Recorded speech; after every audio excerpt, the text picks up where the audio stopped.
أشهد أن محمدًا رسول الله.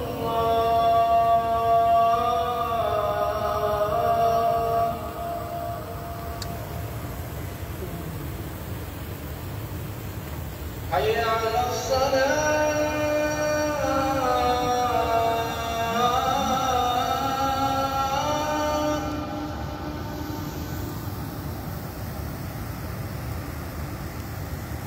حي على الصلاة.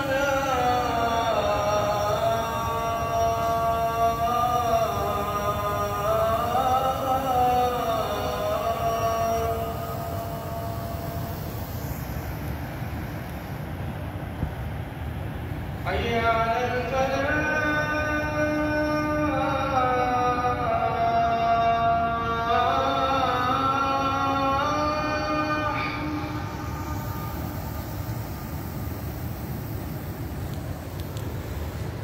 حي على الفلاح.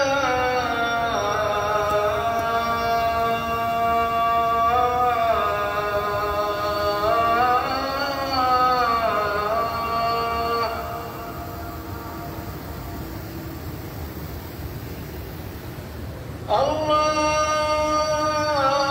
أكبر.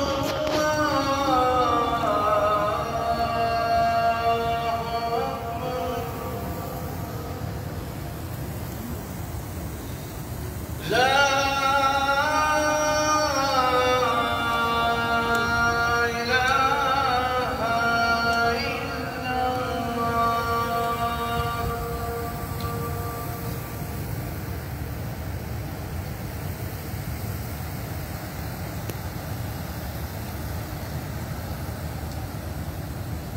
إن الحمد لله نحمده ونستعينه ونستغفره ونعوذ بالله من شرور أنفسنا ومن سيئات أعمالنا. من يهده الله فلا مضل له ومن يضلل فلا هادي له.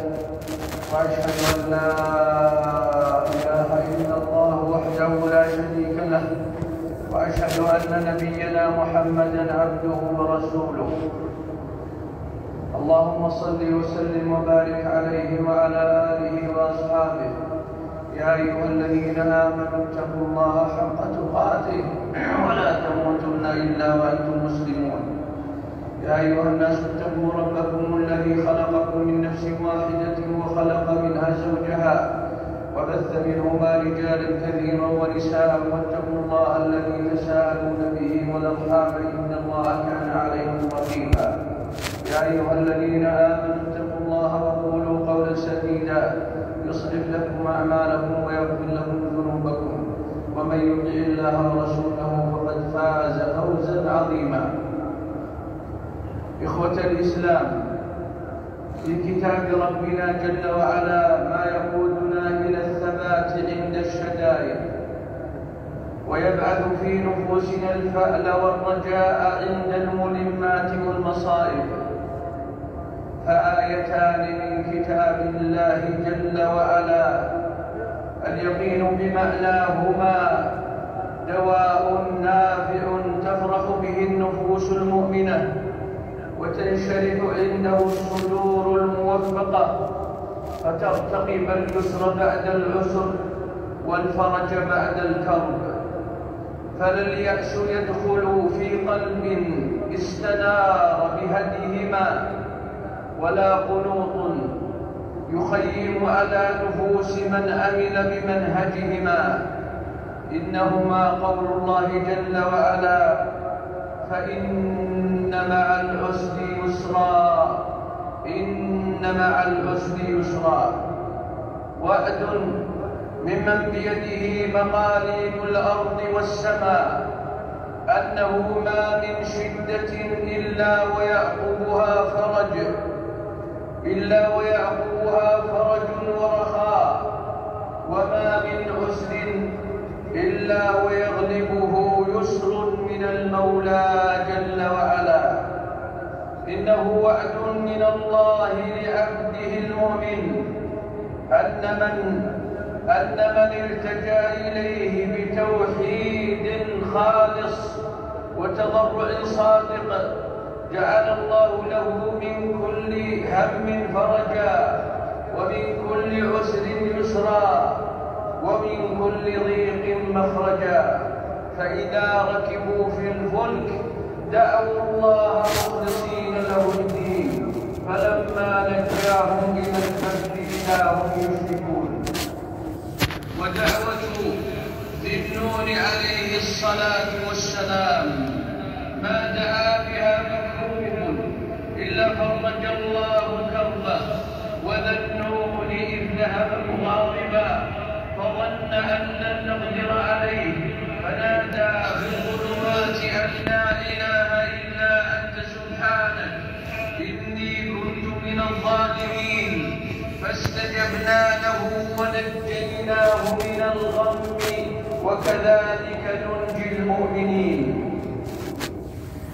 إخوة الإسلام، إنه وعد حق من اللطيف البر الرحيم المحسن الكافي الشافي أن من ذل لعظمته وانكسر لعزته وخضع لكبريائه وخشع قلبه لربه وانقادت جوارحه لأوامره كفاه ما أهمه ودفع عنه كل الهموم والغموم والأنكاد والحسرات. فمن أيقن بمدلول هاتين الآيتين صفى قلبه وزكت نفسه وانشرح صدره وعظم أمله ورجاؤه، وحينئذ فلن يتخلف عنه الفرج والتيسير البتة. قل الله ينجيكم منها ومن كل كرب. فيا من وقع في أمر أسير الجأ إلى ربك بالدعاء والافتقار والتضرع والابتهال. وأيوب إذ نادى ربه أني مسني الضر وأنت أرحم الراحمين فاستجبنا له فكشفنا ما به من ضر. الله جل وعلا، الله وحده يبدل الضيق سعة والفقر غنى والشقاء سعادة. فافزع إليه أيها العبد بقلب صادق، بقلب مخلص وتعظيم وتذلل، وحقق التقوى لمولاك جل وعلا في الرخاء والشدة تجده قريبا منك بالمعونة والتأييد والنصر والتمكين والتيسير والفرج. قال جل وعلا: ومن يتق الله يجعل له مخرجا ويرزقه من حيث لا يحتسب. وقال جل في علاه: ومن يتق الله يجعل له من أمره يسرا. فأعظم حسن الظن بربك واستيقن منه بكل فرج وتيسير وفعل لطيف جميل، فهو القائل جل شأنه: سيجعل الله بعد عسر يسرا. أخرج مالك في الموطأ أن عمر رضي الله عنه بلغه أن أبا عبيدة رضي الله عنه حصر بالشام وقد تألب عليه القوم، فكتب إليه عمر: سلام عليك، أما بعد فإنه ما ينزل بعبد مؤمن من منزلة شدة إلا ويجعل الله بعدها فرجا ولن يغلب عسر يسرين. أيها المسلم، اصبر عند الشدة والعسر صبرا جميلا، لا جزع معه ولا شكوى ولا يأس ولا قنوط، فمن راقب الله جل وعلا نجا، ومن صدق معه سبحانه انكشفت عنه كل بلوى، فهو سبحانه القوي القادر اللطيف المجيب. وقال ربكم ادعوني أستجب لكم. فكن على يقين بكرم الغني العظيم ولطف، كن على يقين بلطف من الرحمن الرحيم، فذلكم وحده طوق النجاة وسبيل الأمن والأمان عند كل شدة وعسر. وإذا سألك عبادي عني فإني قريب أجيب دعوة الداعي إذا دعان، فليستجيبوا لي وليؤمنوا بي لعلهم يرشدون. من توجه إلى خالقه عند الشدائد فليبشر بالفرح بعد الحزن، والراحة بعد التعب، والشفاء بعد الألم والمرض. قال جل وعلا: أمن يجيب المضطر إذا دعاه ويكشف السوء ويجعلكم خلفاء الأرض أإله مع الله قليلا ما تذكرون. وقال جل وعلا: ألا إن نصر الله قريب. وقال صلى الله عليه وسلم: إن الفرج مع الكرب وإن مع العسر يسرا. فأسأل الله جل وعلا أن يجعلنا وإياكم ممن يستمعون القول فيتبعون أحسنه. أقول هذا القول وأستغفر الله لي ولكم ولسائر المسلمين من كل ذنب فاستغفروه إنه هو الغفور الرحيم.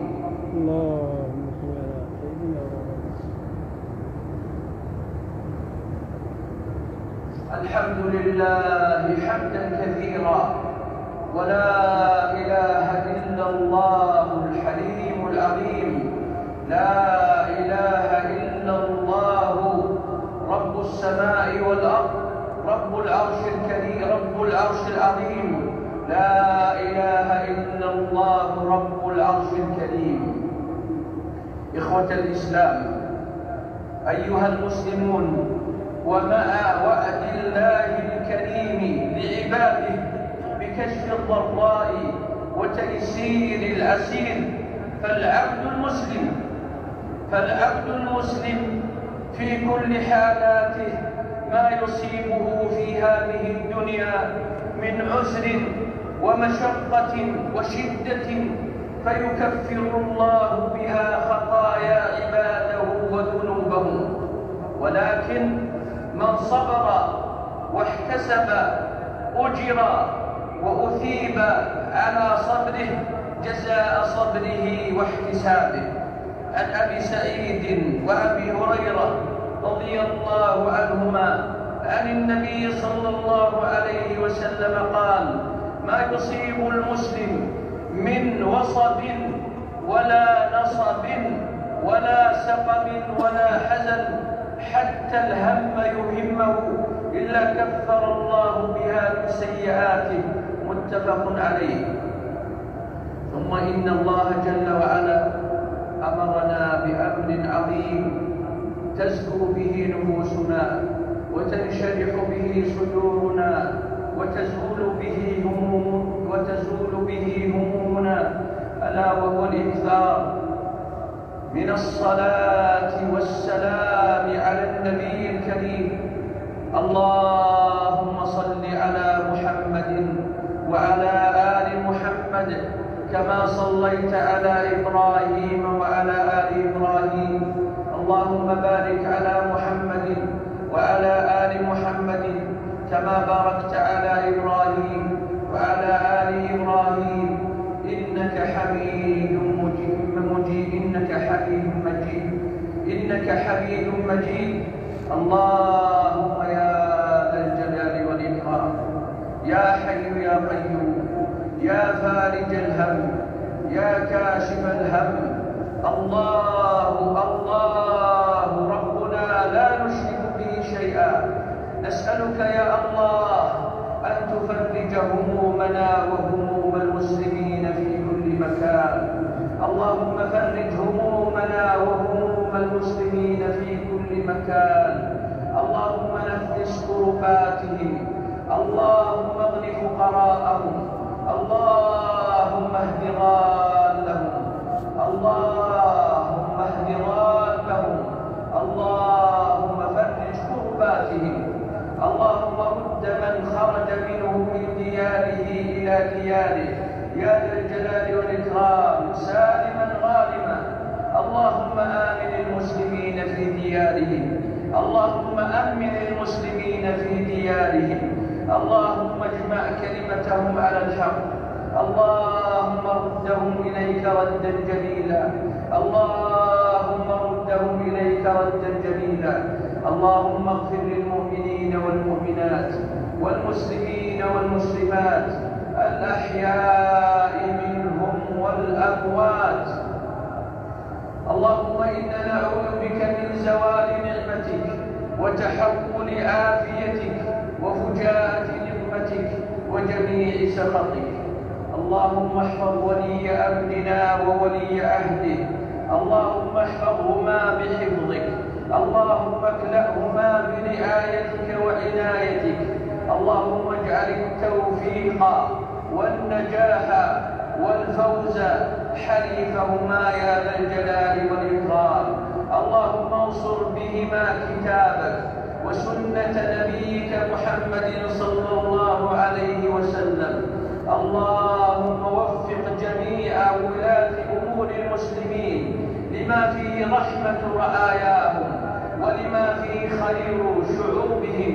اللهم يا حي يا قيوم، اللهم يا حي يا قيوم، يا غني يا حميد، اللهم يا غني يا حميد، اللهم أغثنا، اللهم أغثنا، اللهم أغثنا، اللهم اسقنا، اللهم اسقنا، اللهم اسقنا. اللهم إن بنا من اللأواء والضراء ما لا يكشفه إلا أنت. اللهم أنزل علينا، اللهم أنزل علينا الغيث النافع، اللهم أنزل علينا الغيث النافع. اللهم لا تردنا خائبين، اللهم لا تردنا بذنوبنا خائبين. اللهم يا ذا الجلال والإكرام تبنا إليك وأنبنا إليك. اللهم فأنزل علينا الغيث، اللهم فأنزل علينا الغيث. اللهم ارحمنا ببهائمنا، اللهم